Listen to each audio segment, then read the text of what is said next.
Hi guys, അപ്പോൾ നമ്മൾ azolla വളർത്താൻ വേണ്ടി നമ്മൾ ചെറിയൊരു കുളം എന്ന് പറയാൻ പാടില്ല, ചെറിയ തോതിൽ നമ്മളാൽ കഴിയുന്ന പോലെ നമ്മൾ ചെറിയൊരു കുളം ഉണ്ടാക്കിയാണ്. ഇതെങ്ങനെ ഉണ്ടാക്കിയെന്ന് വെച്ചാൽ, ഇത് ചാക്ക് നമ്മൾ കടയിൽ പോയിട്ട് ഒരു റൗണ്ട് ഷേപ്പ്, റൗണ്ടിൽ നീളത്തിലുള്ള ഷേപ്പിൽ നമ്മൾ തയ്ച്ചതാണിത് കേട്ടോ. ഇത് എന്നിട്ട് എംസാൻഡ് നമ്മൾ നിറച്ച് വെച്ചിരിക്കുന്നത്. ഈ 4 പുറം നമ്മൾ എംസാൻഡ് വെച്ചിരിക്കുകയാണ്. എന്നിട്ട് അതിൽ നമ്മൾ ഈ 150 GSM ഉള്ള ഷീറ്റ് നമ്മൾ വിരിച്ചിട്ടുണ്ട്. അതേപോലെ ഇതിൽ മണ്ണ്, ചാണകപ്പൊടി അതൊക്കെ ഇതിൽ ഇട്ടിട്ടുണ്ട്. എന്നിട്ട് നമ്മൾ വെള്ളം ഒഴിച്ച് വെച്ചിട്ട് ഒരു 2 ദിവസം കഴിഞ്ഞിട്ട് നമ്മളിതിൽ അസോള കൊടുന്ന് ഇട്ടിരിക്കുന്നത് കേട്ടോ. അസോള നമ്മൾ ചെറിയ തോതിൽ നമ്മൾ ഇട്ടതാണ്. ഇപ്പം അത്യാവശ്യം വലുതായിട്ട് വരുന്നുണ്ടത്. വളർന്നിട്ട് അത്യാവശ്യം സൗണ്ട് കൂടി വരുന്നുണ്ട് ഇത് കണ്ടോ.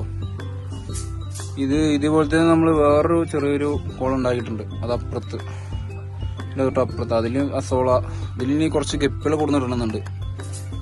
അപ്പോൾ ഒന്നുകൂടി കൊതുക് കാര്യങ്ങളൊന്നും വരാതിരിക്കാൻ വേണ്ടിയിട്ട് ഗപ്പികൾ കൊടുന്ന് ഇടുന്നുണ്ട് കണ്ടോ. ഞാൻ ചെറിയൊരു അസോള കുളമാണ്. അപ്പോൾ ഇത് ഉപകാരപ്പെടുന്നുള്ളവർ എല്ലാവർക്കും മറ്റുള്ളവർക്കും ഷെയർ ചെയ്യുക. അതുപോലെ നമ്മൾ വീഡിയോ കണ്ട് ലൈക്ക് ചെയ്യുക, സബ്സ്ക്രൈബ് ചെയ്യുക. അപ്പോൾ ഇനി ഇതിൽ എന്തൊക്കെയാണ് നമ്മൾ ഇതിൽ ഗപ്പികൾ കൊടുത്തിട്ടുണ്ട്. ഗപ്പികൾ എന്തൊക്കെയാണെന്ന് ഞാൻ വഴി കാണിച്ചു തരാം. അപ്പോൾ നമുക്ക് അടുത്ത വീഡിയോയിൽ കാണാം. ഓക്കെ.